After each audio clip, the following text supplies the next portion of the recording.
or so since my trip to Japan, and I've been missing it quite a bit. I was talking to my girlfriend the other day, like, ever since we've been back from Japan, we've just been like, man, like, we really want to go back, just talking about the things that we missed about it, the things that we liked being there. So I want to talk today some tips and myths about Japan, tips that I learned in my time being there. It wasn't a long time, only 2 weeks, but I felt like in those 2 weeks I did learn quite a few things, and some of those things were things that I had not learned elsewhere. There's lots of YouTube videos about tips for your first time visiting Japan, and I watched dozens of them, and there were certain things, even those videos didn't tell me, that I kind of learned. And then some myths. Some of these myths have been propagated by those YouTube videos, and just some things that were dispelled for me during our time there. Let's start with some tips. First and foremost, you're gonna need a coin purse. This is the one I got. It's got some cats on it. I got this at Donkey-O Day for like 200 yen, if not less. Very cheap. But Japan is a cash-based society. Cash is still king in Japan, so that's a common tip, is to bring cash. You see a lot of people tell you that, and cash conversion is readily available all throughout Japan.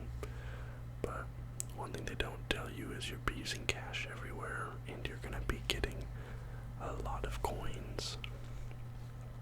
And instead of just throwing those coins into your pockets where they'll jingle around all day, throw them into a coin purse. These are for sale all over the country, different designs. They have ones like this, they have ones that zip, they have all different types. Because you're going to be carrying around and using a lot of coins. Like right here I have a 500 yen coin. I have a 100 yen coin. All the way down to a 5 yen coin. So either bring or purchase a coin purse. I think the entire time we were there, I was able to use my debit card like 3 different occasions, and that was it. Every other time it was cash, cash, cash. The next tip is, and this is especially important if you're visiting in the rainy season, the wet season like I did, because in certain parts of summer in Japan it is still raining quite heavily. So when we went, it was warm, it was humid, but there were still days where it rained quite a bit. And so you're going to want to bring an umbrella. But I'm actually going to go a little bit beyond that and say I'm going to say bring an umbrella, and then when you get there, buy an umbrella. So we had our backpacks. We were wearing our backpacks everywhere when we were in Japan, as most of you will be as well. You'll be walking around a lot, and you have things to carry.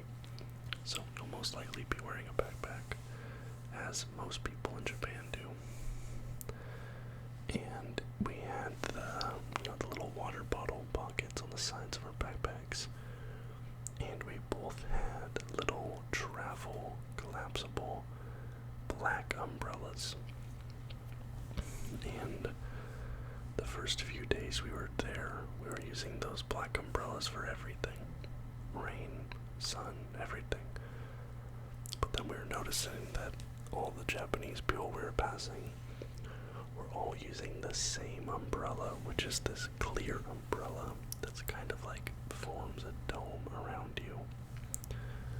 So we went to, and they sell those everywhere as well, so we went to a convenience store, and we bought one of those. It was like 700 yen, very cheap umbrella.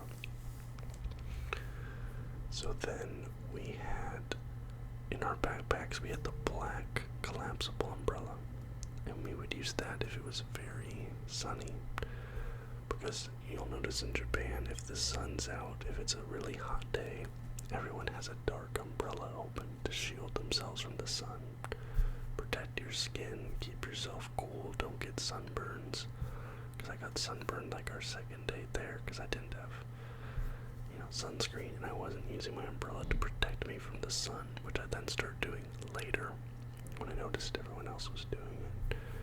So you're going to want a black umbrella, or just a dark opaque umbrella, to protect you from the sun. But then you're going to want to go and get those clear dome umbrellas for when it's raining. And it's especially important. I realized it was so important being clear, because you would hold it low and you could see through the umbrella itself as you're walking. So that's another tip I did not hear in any YouTube videos or anything, is bring an umbrella. At least one, but I'm going to say one dark umbrella, one clear umbrella. Now everybody will always talk about how invaluable Google Maps is in Japan, and that's true. Google Maps will help you with your train times. It's very accurate for finding things, invaluable. But one thing they do not talk about is how to search. So I'm gonna pull up Google Maps right now, and I'm gonna go over to Japan. I'm gonna go to the area we were staying in. So this is kind of the area we were staying in. You can see I have some green things bookmarked, places that I liked and like to go back to. But I'm gonna search for sushi in that area. Okay. Now, I don't know if you guys can see that very well, but all those red dots right there are sushi, and I searched for sushi in English. Okay, now I'm going to go over to Google Translate, and I'm going to translate sushi from English to kanji. I'm going to copy that, and I'm going to put that into Google Maps.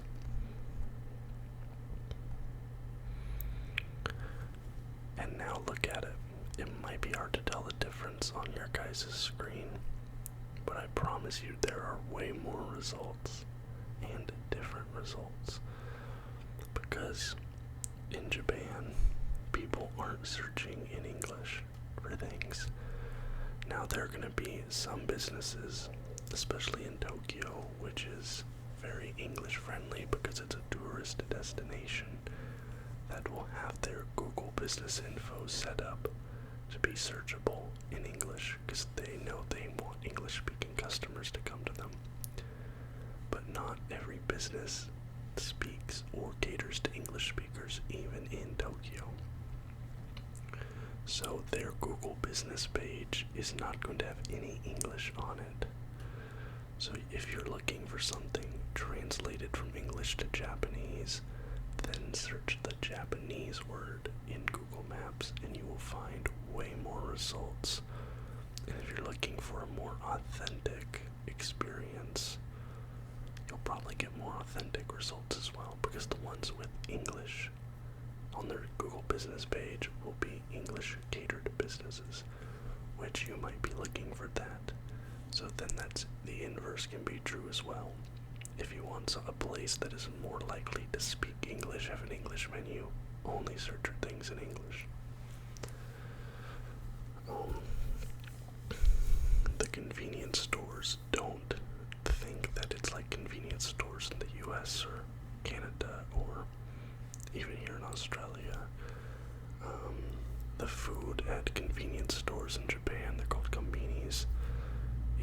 way better than anywhere else I've been. The quality's better and it's cheap. There were days where maybe our feet hurt because we'd been walking around all day, or it was, pretty late in the night and we were hungry but the restaurants were closed, the convenience are open 24 hours. We would go down to the 7-Eleven that was just a block over from our hotel, and we would, eat dinner there, get snacks there. The 7-Eleven near our hotel, there were a couple nights we got a big, 8-pack of bread rolls, and we got a tube of squeezable butter, and we would just heat up the bread rolls in the microwave, squeeze some butter on them, and eat them. I got this really good beef curry from 7-Eleven for 400 yen. I got a chicken sandwich from Lawson that was pretty good. Family Mart had some chicken nuggets that were really good. I got yakisoba noodles from Family Mart that were really good with chicken and pickled onion, all this stuff. You can get really good food at the convenience stores for a good price, and they're open 24 hours. So don't think it's like in the US where you're gonna go to the convenience store and get food and get sick and food poisoning, whatever, because it's a low quality food. It's still pretty good food. Not as good as an actual restaurant, obviously, but it's still good. This might not apply to all of you, but if you're like me, if you know that you're gonna be buying a lot of souvenirs, I bought a ton of anime statues. I got, obviously you see this Hapiko behind me from the Swallows game. If you know you're gonna be buying a lot of things while you're there, bring an extra suitcase. So what we did, we were each allowed one checked bag for free and then a carry-on bag, right? So we were going for 2 weeks. What we did is we packed 1 week's worth of outfits. We made up 7 or 8 outfits, and we packed those between one suitcase and our 2 carry-ons, because we were staying in a hotel that had a laundromat in the hotel. And now if you're not staying in a hotel with a laundromat, you should find the hotel you're staying at, go on Google Maps, look for a laundromat nearby. So we brought 1 week's worth of clothes. We were staying there for 2 weeks. So obviously we wear our clothes for a week. At the end of that week, we go to the laundromat, wash the clothes, wear them the next week. And we left 1 suitcase completely empty because we were allowed to check 2 for free. So during the course of our trip, we were there for 2 weeks. We're going out. I'm buying books. I'm buying anime statues. I'm buying movies, whatever. When we're buying all this stuff, we're putting it in the empty suitcase that we brought. And then we just checked that empty suitcase, brought it back, and we didn't have to pay any extra baggage fees. We didn't have to pay to ship anything home. So if you're the type of person that wants to buy a lot of souvenirs, a lot of things while you're there, and even if you don't think you're going to want to, trust me, when you get there, you're going to be tempted to buy a lot of things. Bring an empty suitcase, especially if you get, if you're a couple. Let's say it's just you and a partner. If you're a couple, you can make it work with just 1 suitcase fitting all your clothes. You can roll down shirts super tight. Look up how to do a military roll for your clothes. You can maximize that space. Especially if you also put clothes in your carry-ons. We brought 2 pairs of shoes each, so we wore a pair, and then we packed a pair of shoes each, and we only wore 2 pairs of shoes the entire time we were there, but that's what I'd recommend. You can navigate Japan without Japanese. It's very English friendly, especially if you're staying in Tokyo. But I'd say if you just a handful of phrases you're gonna need to know. sumimasen.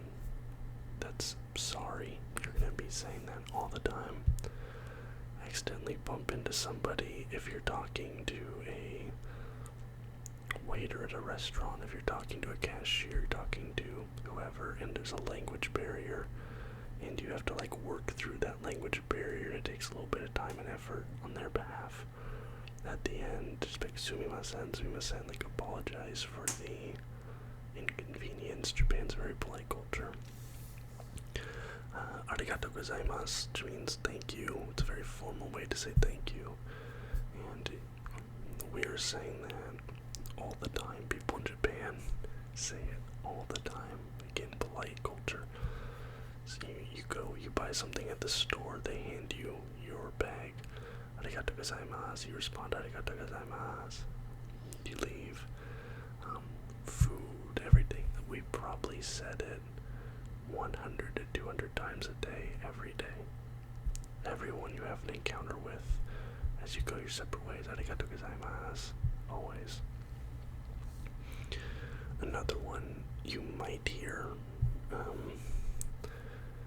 this is whenever we left our hotel in the morning, and this took me a little bit of time to catch on to, but whenever we left our hotel in the morning,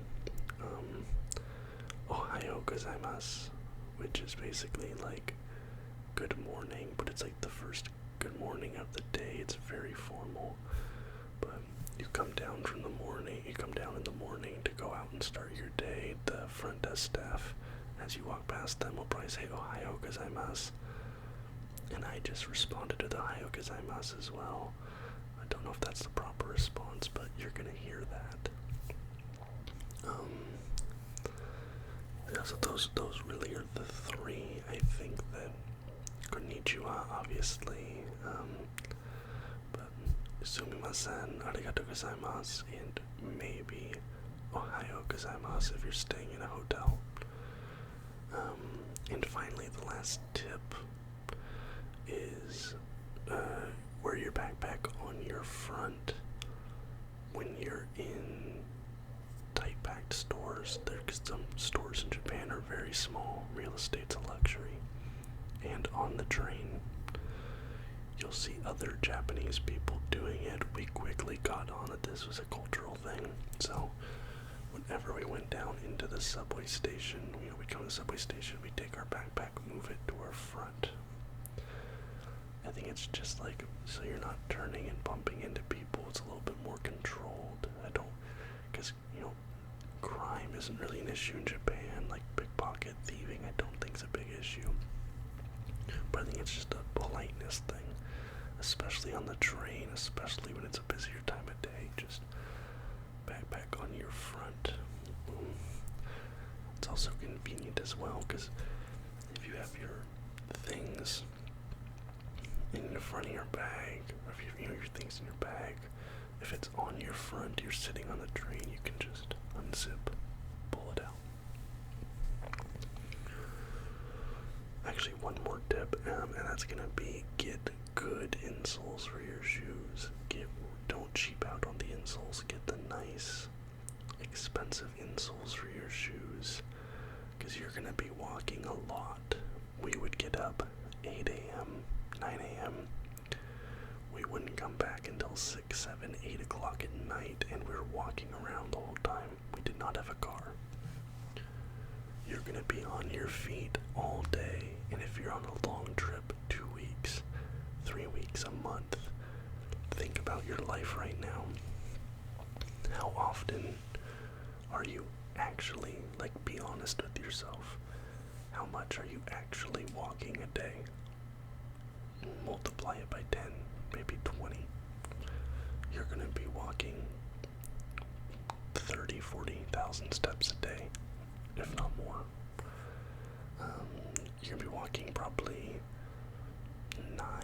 8, 9, 10 miles a day, right? So especially if you're not used to walking that much, your feet are going to hate you. They're gonna be in a lot of pain. I got really nice insoles. I got 2 pairs, one for each pair of shoes. They were about $75 each. And even with those really nice insoles, towards the end of the day, my feet avoided blisters and things like that thanks to the insoles, and the extra cushioning was helping a lot, but still can be an issue, especially if you have high arches like I do. Now I just want to talk about some myths. These are some things I was led to believe, and they were dispelled for me during the course of my trip. One of the first things I heard was like, don't wear sneakers. Nobody in Japan wears sneakers, and you're immediately gonna be like outed as a foreigner. First of all, it's kind of an absurd premise because I'm obviously a foreigner anyway. It's a country where like 98% of the population is ethnically ethnically Japanese, excuse me. I stand out. Nobody's gonna think I'm Japanese, especially when I don't speak the language. So it's a stupid premise in the first place, but I bought into it. I didn't bring sneakers. I should have brought sneakers. First of all, Japanese people wear sneakers. I saw dudes wearing Jordans. I saw dudes wearing Kobe's. Even just like New Balances. Like young, old, middle-aged people are wearing sneakers in Japan. I don't know where this idea comes from that they don't, but that's a myth. Do not be afraid to bring sneakers to Japan. Your feet will probably thank you for it. And the second myth is the tattoos. Now, I obviously have tattoos. I have them on my arm. I have them on my leg. I was wearing shorts a lot. Now, there definitely are restrictions. We never attempted to go to a bathhouse just because that's not really our thing. And yes, there are bathhouses where you are not allowed to go in if you have tattoos. So I'm not disputing that. But we're led to believe that if you have tattoos, people will stare at you. People will be rude to you. They won't sell things to you. You won't be allowed into restaurants. Couldn't be further from the truth. We did not have a single issue the entire time. We were at Tokyo Disney Sea, and one of the Disney workers was actually like we were checking out. We bought some sunscreen at this little kiosk, and a lady actually grabbed my girlfriend's arm and was like touching her tattoos and talking to her about them, and me as well. That's the only thing we had. It was a positive interaction. Now again, we were only in the Tokyo area, which they're very used to tourists, so they're probably used to seeing white people with tattoos, black people with tattoos, whatever. They're used to tattooed people. And my girlfriend and I are both white, so they know we're not in the Yakuza, because that's where that comes from. Yakuza members have tattoos. Like, we clearly are not Yakuza. Now, I know that there are... Now, again, I don't have any experience with this, but I know sometimes black people have struggled with some racism in Japan. Maybe if they had tattoos, double whammy, maybe in the minds of some people, they might be denied certain things or treated differently. I can't speak to that, but I didn't have any issues having tattoos, and I made zero effort to cover them. I know some people say they wear long sleeves, whatever. I made zero effort to cover them. Another myth is that Japan is expensive. I hear this all the time. I thought it myself. Getting to Japan is expensive. Flying to Japan, the most expensive part, but our hotel was cheap, relatively speaking, for how much a hotel costs in the United States, Australia, Canada. Our 2-week stay cost me $450 for 2 weeks in Japan. And we were staying in Asakusa, so a little bit of a quieter district. Not Tokyo. We were staying in Shinjuku, Shibuya. Probably would have been more, but you can find cheaper accommodation. And with the train lines how it is, you'll still be in Tokyo. You'll still be around. Food was cheap. Every meal, We got sushi a handful of times. The plates were like 130 yen to 400 yen. There was a night between us, we had like 12 plates of sushi, and it was less than 20 US dollars. The most expensive meal we had, I think, was about 32 US dollars for the two of us. It was a very nice restaurant. We got Wagyu beef, we got steak, we got multiple drinks, and it was 32 US dollars. Food in Japan's cheap. I think some of the other stuff can be expensive, but we went to like book-offs, we went to like secondhand stores, we went to like used video game stores when I was buying stuff. I took out about $1,500 spending cash, 150,000 yen. When we came back, I put about 500 back into my bank account. So in 2 weeks, I spent probably right around $1,000.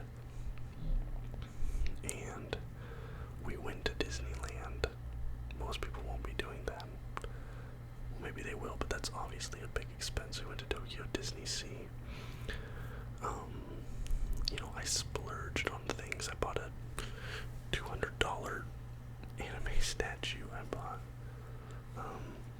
expensive things on purpose, where if you weren't doing that, it's even cheaper. But like foods are cheap, drinks are cheap, transportation's pretty cheap if you're taking the train. Japan's cheaper than coming here to Australia on vacation. It's probably cheaper in most of Europe. It's definitely cheaper than a major US city. The most expensive part, like I said, is the flight. And then the last myth is the packed trains. Now, we've seen like some of those viral videos of like a full train and the conductor's literally physically shoving people into it. There were a few days we were on a packed train where we were standing and you were, that close to the person next to you. But even when the train's packed, it's quiet. People are respectful. People are mainly looking at their phones. And I never got claustrophobic, and we were never shoved in like a sardine can like some people think. And even when it's super busy and packed and it's standing room only, people are still like giving you space and letting you have a little bubble around yourself. So don't worry about that. Don't worry about being, suffocated to death on the train. But anyways, I think that's about it for my Japan travel tips and myths. If there's anything you think I missed in this video, anything you would like to add, please leave in the comments down below. We're going to do a Baldur's Gate 3 gameplay. It's going to come out tomorrow. Then end the week with some GeoGuessr, of course. But thank you guys so much for watching. I do hope you enjoyed the video. If you did, please leave a thumbs up. Subscribe to the channel for more content just like this almost every single day. Till next time, guys. Bye-bye.